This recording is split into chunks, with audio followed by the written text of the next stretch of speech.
Some people spend their whole lives trying to prove they deserve to be loved. I was one of them, and it took a coma, a signed death order, and a grandmother I had underestimated to finally show me the truth. My name is Laura Hayes. I'm 31 years old. I'm an ICU nurse at St. Bridget's Medical Center in Philadelphia. I've held the hands of dying strangers. I've read monitors at 3 in the morning, when everything goes quiet, in a way that means something is very wrong. I know what this hospital smells like at 4 a.m., that specific mix of antiseptic and recycled air, and something underneath it all that never quite goes away. I know it because I work here. I never imagined I'd learn what it feels like to be the patient, but I did, and what I found out when I woke up changed everything I thought I knew about my own family. Let me take you back to the beginning, because this story doesn't start in a hospital room. It starts with a number. $230,000. That's what I cost my family when I was 5 years old. I was born with a congenital heart defect, a hole between the chambers of my heart that the doctors said couldn't wait. The surgery lasted 11 hours. My mother told me years later that she didn't sleep for 3 days straight. My father, Richard Hayes, remembered it differently. He remembered the bill. The first time he told me that number, I was 9 years old. I had asked for a new pair of sneakers because mine had split along the sole, and my socks got soaked every time it rained. He didn't look up from the kitchen table. He just said, "Do you have any idea how much you've already cost this family?" I didn't get the sneakers. There was one afternoon that I've never forgotten. I was 11, fell hard on the school playground, and needed 3 stitches on my right hand. When my father walked into the ER, he didn't ask if I was okay. He walked straight to the nurse at the front desk and asked, "How much is this going to cost?" Then he sighed, looked at the ceiling, and said, "Again." I sat on that exam table and let the doctor stitch my hand without making a single sound. I didn't cry. Even at 11, I already understood that my pain was an inconvenience, and my tears would only make it worse. My older sister Diane never had that problem. Diane got a car at 16. Her college tuition was paid in full. Her birthday meant dinner at an actual restaurant, with candles and a menu. Mine meant a box cake mix and a card signed only by my mother. I didn't hate Diane for it. I didn't even resent her. I genuinely believed I had already used up my share of the family's resources. The scar on my chest was proof. I carried it like a debt I could never fully repay. The only person in my life who never once made me feel that way was my grandmother, Eleanor Price. She was 86 years old, and she lived alone in a red brick house on Clover Street, in Lansdale, Pennsylvania, with a lavender garden out front, and an old stone bench on the porch that creaked softly whenever the wind came through. Every Sunday morning, from the time I was 24, I drove out to see her. I brought groceries, checked her blood pressure, sat with her over tea, and let her talk. She never mentioned money. She never mentioned what I had cost anyone. The first thing she always asked, every single time, was, "Have you eaten today, sweetheart?" One Sunday I was packing a basket of food for her when my father blocked the doorway. He looked at the basket and said flatly, "She's not going to last much longer. Don't waste your time." I walked around him through the back door. Eleanor passed away on a Thursday morning in April, quietly, in her own bed. My father arranged a small, fast funeral and made it clear at the door of the funeral home, "Keep it short. This isn't a performance." I stood in the back and said goodbye, without a single word out loud. But just weeks before she died, Eleanor had taken my hand, her grip weaker than I'd ever felt it, and whispered, "I've taken care of things for you, Laura. There's a man named Harmon. Remember that name?" I smiled and squeezed her hand gently, thinking the medication was making her confused. I didn't know yet that those words would one day save my life. I thought the worst thing my father ever did to me happened when I was 9 years old, standing in the kitchen in wet socks, listening to him tell me what I cost. I was wrong. The worst thing happened on a Tuesday night in March, while I was unconscious and couldn't defend myself.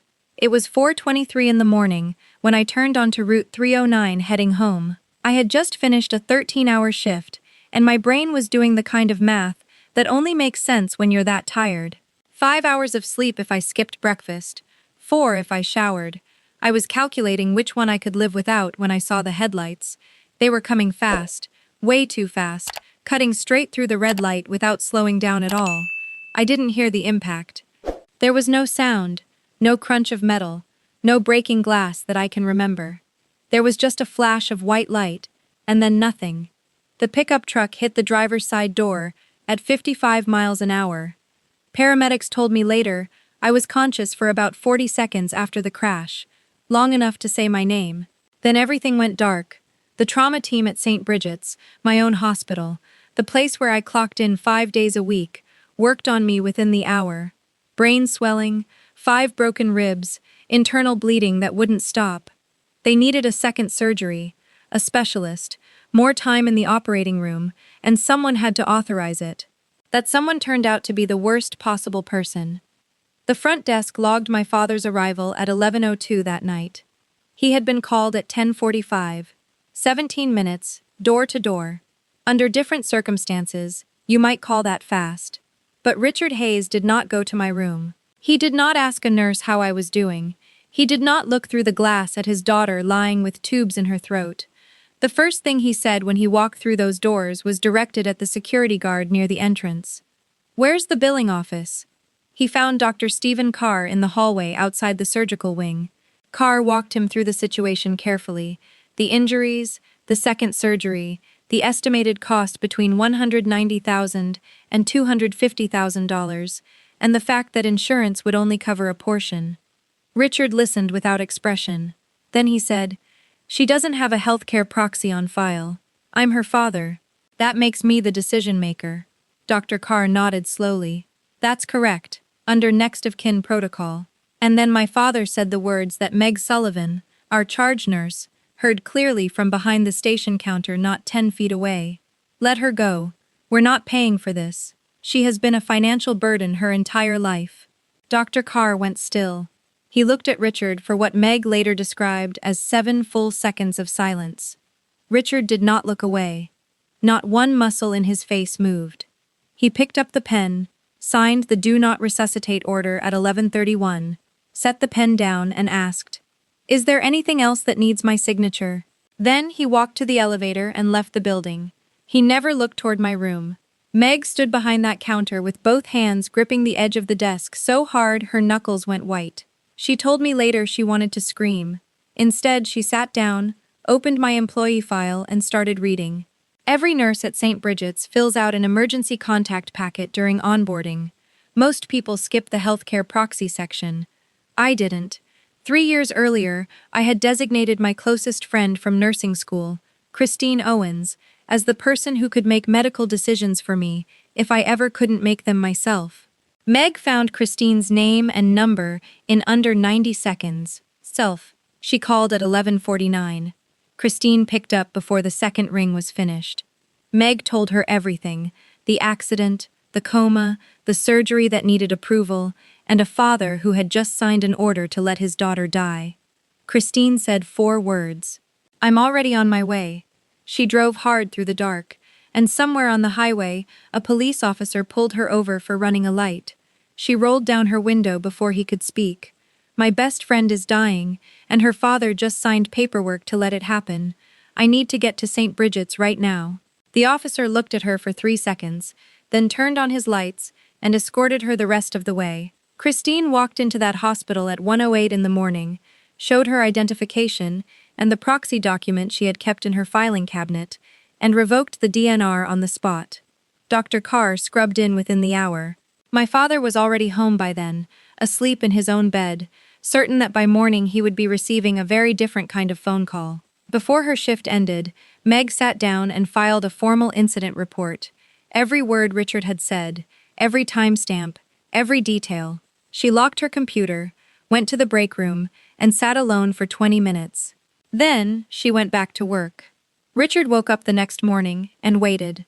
The call never came, and rather than pick up the phone and check on his daughter, he got dressed, got in his car, and drove to Lansdale, because he had decided that with Eleanor gone, someone was going to claim that house, and he had already decided that someone would be him. What he did not know, what he could not have known, was that Eleanor Price had thought of that too, and she had made sure he would never get it. While my father drove to Lansdale to claim a house he had no right to, I was lying in a hospital bed, fighting my way back to the living, with no idea yet of everything that had happened in the dark. I opened my eyes on a Tuesday. 3 weeks had passed, though I had no sense of that time at all. The light above me was hospital white, flat and cold, the kind that gives everything the same colorless quality, regardless of what hour it is. My throat felt like I had swallowed ground glass. The breathing tube had been removed, but I could still feel the ghost of it pressing down somewhere inside my chest. My ribs ached with every inhale. My left arm felt like it belonged to someone else. The first face I saw was Meg's. She was standing by the window with her arms crossed, watching the monitors the way nurses do when they are trying to look calm and are not entirely succeeding. When she saw my eyes open, she didn't rush over, didn't call out for anyone. She just pulled a chair to my bedside, sat down, and took my hand in both of hers. Her grip was steady and warm. She said quietly, "You're safe. There are some things I need to tell you, but not right now. When you're ready." I tried to speak. My voice came out as barely a sound. She squeezed my hand and told me to rest. My father arrived that afternoon at 2:22. He came through the door holding a bouquet of yellow flowers and a box of baked goods that my sister Diane had made. He stood in the doorway for just a moment before he came toward me, and in that single moment, I saw something move across his face. Not relief, not the raw emotion of a father who had almost lost his child. It was something more controlled than that, something that looked like a man recalibrating. Then it was gone, replaced by tears that came at exactly the right time. He took my hand, and his voice broke in all the right places. "I prayed for you every single night. I never left your side." I looked at him. At the tears, at the slight trembling of his lower lip, I said, "I know, Dad," and I smiled. He smiled back, visibly settling, visibly satisfied. He believed the script was working. He stayed for 40 minutes, talked about the weather and how worried the family had been, then kissed my forehead and left. I watched the door close behind him. Then I lay still and stared at the ceiling and waited. 2 days later, during a quiet stretch in the afternoon when the hallway outside had gone still, Meg came in and closed the door behind her. She didn't sit right away. She stood near the foot of my bed and looked at me the way you look at someone when you are deciding whether they are strong enough to hear what you have to say. I said, "Just tell me, Meg." She sat down. "The night of your accident, your father came to the hospital. I was at the nurse's station. I heard everything." She told me what Richard had said to Dr. Carr. She told me the exact words, and she told me he had said them without hesitation, without a tremor in his voice, the way you might cancel a delivery order or dispute a charge on a credit card. "Let her go. We're not paying for this. She has been a financial burden her entire life." I did not cry. I did not make a sound. I looked down at the IV line running into the back of my hand, and I started counting the drips coming through the tube. 1, 2, 3. As if the counting would give the words a different meaning by the time I finished. It didn't. I looked back at Meg and asked, "Is there documentation?" She said, "Incident report, time-stamped." His exact words, printed on official hospital letterhead. I said, "Give me my phone." There were 34 missed calls from my father and 13 from Diane. I scrolled past every single one and opened my contacts. I found the name I had carried in the back of my mind, without fully understanding why. The name Eleanor had whispered to me with trembling hands. Harmon. The line rang twice. A calm, measured voice answered. William Harmon. It was the voice of a man who had read thousands of legal documents and had long since stopped being surprised by anything he found inside them. I told him my name. He said, "I have been trying to reach you for 5 months." I said, "Someone pretended to be me when you called. They told you I had moved away and didn't want to be contacted." There was a pause. Then he said simply, "I understand." He explained that Eleanor Price had come to his office 2 years before her passing. She had been sharp, clear-eyed, and deliberate. She wanted a private will drawn up, notarized by his own staff, sealed and kept completely separate from anything connected to my father. The terms were simple: The house on Clover Street in Lansdale went to me, solely. A trust account containing $92,000 went to me, solely. The will had been probated and confirmed by the court. Then Harmon pulled up the current property records, and when he spoke again, his voice carried the particular tension of a man who has just read something he was not expecting. The deed to your grandmother's property was transferred out of your name 4 weeks ago, using a power of attorney that I believe to be fraudulent. And there is a mortgage recorded against the property for $295,000. I gripped the phone until my fingers went numb. The number sat in the room between us like a third person.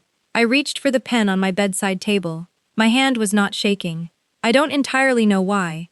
Maybe because none of this was truly a surprise. Maybe because I had spent 31 years learning exactly who my father was, and this was simply the last page of a story I had been reading my whole life. I had every number Harmon gave me written on a notepad beside my hospital bed, and by the time he arrived the next morning, I already knew exactly what I was going to do with all of it. Harmon came at 9 o'clock sharp, gray vest, worn leather briefcase, the same quiet steadiness I had heard in his voice on the phone. He shook my hand carefully, mindful of the IV line, and sat down without rushing into anything.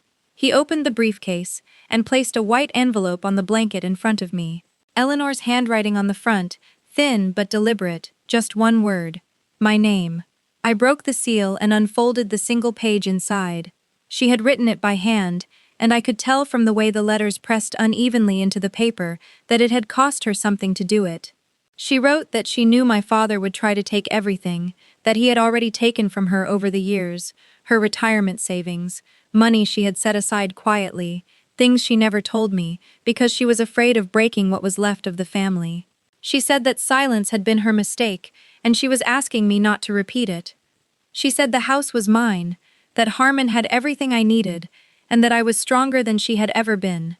She signed it simply, with love. I set the letter down on the blanket and I cried. Not a quiet, composed kind of crying, the kind that comes from somewhere deep and long held, the kind that has been waiting for the right moment to finally come out. Harmon sat across from me and did not say a word, did not check his watch, did not shift in his chair. He simply waited until I raised my head. Then we got to work. I told him I needed everything filed and ready before Sunday. Richard Hayes had been a deacon at Calvary Grace Community Church for 17 years. He had never missed a single monthly community gathering, and this coming Sunday was the first of the month. The day I was discharged, my father was waiting in the lobby with a suitcase he had already packed for me. He announced, not asked, that I would be coming home with him to recover. I looked at him and said, "Christine is picking me up. She has a spare room." The corner of his mouth pulled tight. "You'd rather stay with someone outside the family than your own father?" I said. "Christine isn't outside anything. She's the person I designated as my healthcare proxy 4 years ago." Something shifted behind his eyes in those 3 seconds of silence that followed. He picked up the suitcase, turned, and walked out without saying goodbye. That evening he called, his voice smooth and unbothered, as if that moment in the lobby had never happened. "Just wanted to let you know, I'm handling things with your grandmother's house. Don't give it another thought." I said, "Thank you, Dad. I appreciate it." I set the phone face down on Christine's kitchen table and did not pick it up again that night. Sunday morning I was awake before 6:45. I stood in Christine's bathroom and looked at myself in the mirror for a long time. The bruise under my left eye had faded to a pale greenish yellow. My collarbone still ached when I raised my arm above shoulder height. I put on a white button-down shirt and black slacks, simple and clean, and I put in the small silver earrings Eleanor had given me for my 22nd birthday, the ones I had worn to every important moment since. I checked the folder on the kitchen counter one more time. The original will with Harmon's notary seal, the deed transfer record in my name, the lien documents showing the $295,000 mortgage, the incident report from St. Bridget's with Richard's exact words printed in black ink on official letterhead, every timestamp intact. I put the folder in my bag, and Christine drove me to Calvary Grace without either of us saying very much at all. Harmon was already standing by the flagpole when we pulled in at 11:20. Briefcase in hand, the same gray vest, the same unshakable composure. He saw me coming and gave a single nod. The service ended at noon, and the congregation moved into the fellowship hall. It was a wide, low-ceilinged room, with folding tables and fluorescent lights, and the warm smell of coffee and casserole dishes lined up along the back wall. About 130 people settled into their seats. Richard was already at the front near the standing microphone, the way he always was. He waited for the room to quiet, then began in that familiar warm voice, the one that made people lean forward without realizing they were doing it. He talked about the accident, about the fear, about praying by my bedside every single night, and never leaving the hospital for a single day. A woman in the second row pressed her hand flat against her chest. The room filled with gentle, believing applause. Then Richard looked out toward where I was standing near the back wall, and he extended one arm in my direction, open and welcoming, the gesture of a father who had walked through fire and come out the other side still standing. I walked toward him. He handed me the microphone with a wide, confident smile. He stepped back and clasped his hands behind him and waited for the moment he believed was coming. I wrapped my fingers around the microphone, looked out at 130 faces, and said clearly, "I need to correct something my father just told you." The room went silent so completely that I could hear the hum of the speaker. Richard's smile dropped by a fraction, just one fraction, and he took a slow breath. I told them the truth. I told them he had come to the hospital one time, that he had gone to the billing office before he ever asked about my condition, and that he had stood in that hallway and told my surgeon to let me go because I had been a financial burden my entire life. Someone in the middle of the room drew in a sharp breath loud enough for the whole hall to hear. Richard stepped forward. "Laura, this is not the place for this." I did not turn toward him. I said, "You chose a church to tell your story, Dad. I'm choosing the same place to tell mine." The side door of the fellowship hall opened, and William Harmon walked in, set his briefcase on the nearest table, and stood beside me without a word. I watched my father's face in that moment, and for the first time in 31 years I saw something there that I had never seen before. Not anger, not the practiced indignation of a man who has talked his way out of everything. Pure, unguarded fear. I laid out every document, the will, the forged power of attorney, the fraudulent deed transfer, the mortgage taken out against a property that had never legally been his. Diane stood up from her chair across the room, her face completely white, and walked straight toward the exit. As she passed me, she stopped for just a second, and said quietly enough that only I could hear, "I should have called Christine myself from the beginning." Then she was gone. Richard turned and looked around the room at people he had known for nearly 2 decades. Not one of them looked away. Not one of them moved toward him. The deacon standing nearest to him, a man named Robert, placed one firm hand on his shoulder and said, "Richard, I think it's time for you to go." My father walked to the door. He paused at the threshold and looked back at me with his mouth slightly open, like he was searching for one final line, one last thing that would land the way his words always landed. Nothing came. He walked out, and the door closed quietly behind him. Richard walked out of Calvary Grace Community Church on a Sunday, and by Monday morning, the life he had spent decades building had already begun to come apart at every seam. The bank's fraud department contacted Harmon before noon on Monday. The moment the title dispute was flagged, the loan was frozen. Richard could not access a single dollar of that $295,000, could not refinance, could not sell, could not negotiate his way around it. The debt was now entirely his, secured against a property that had never legally belonged to him. That same afternoon, the county court accepted Harmon's motion to void the deed transfer, and a process server knocked on Richard's front door at 3:15. His neighbor was standing at the mailbox and watched the whole thing without saying a word. Frank Doyle, the notary who had stamped the forged documents without asking a single question, hired his own attorney by Tuesday morning and immediately began cooperating with investigators. Richard had no one left to share the weight with. The board at Calvary Grace held a vote that Tuesday evening. It was unanimous. Robert called to deliver the news personally. Richard did not answer the phone. By Wednesday, the plumbing clients had started canceling, most of them church members, who had trusted Richard Hayes in their homes for years, and were not prepared to do so any longer. Then Harmon found one more thing, and when he told me, I sat very still for a long time. 3 years earlier, Richard had changed the beneficiary on my life insurance policy, removing Christine's name and replacing it with his own. The signature on the form was not mine. He had a plan for every version of my death, and not one of those plans included keeping me alive. 4 days after Sunday, I was sitting at Christine's kitchen table, with a heating pad across my ribs and a cup of tea that had gone cold beside me, when my phone buzzed with Diane's name on the screen. I let it ring twice before I answered. She had been crying, the kind of crying that breaks through even when someone is trying to hold it back. She told me she had been in the waiting room the night of my accident. She said our father had come and found her before he went to speak with the doctor, and he had told her what he was planning to do before he did it. She said she had known about the house too, that he had promised her $90,000 to stay quiet. I did not respond right away. I let that sit between us on the line, let her feel the full weight of what she had just said out loud. Then she said, "I was afraid of him, Laura. I've been afraid of him my whole life. I know that's not a good enough reason." I said, "No, it isn't." She cried harder then, the same way she used to cry when we were children, loud and unguarded. I recognized that sound from somewhere deep in my memory.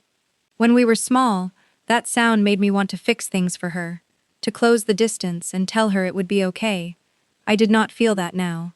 What I felt was something quieter and more honest than comfort.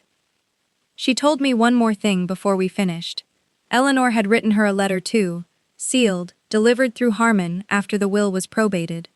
She said our grandmother had written that she loved Diane, but that Diane was too much like her father, and that she needed to choose differently before it was too late.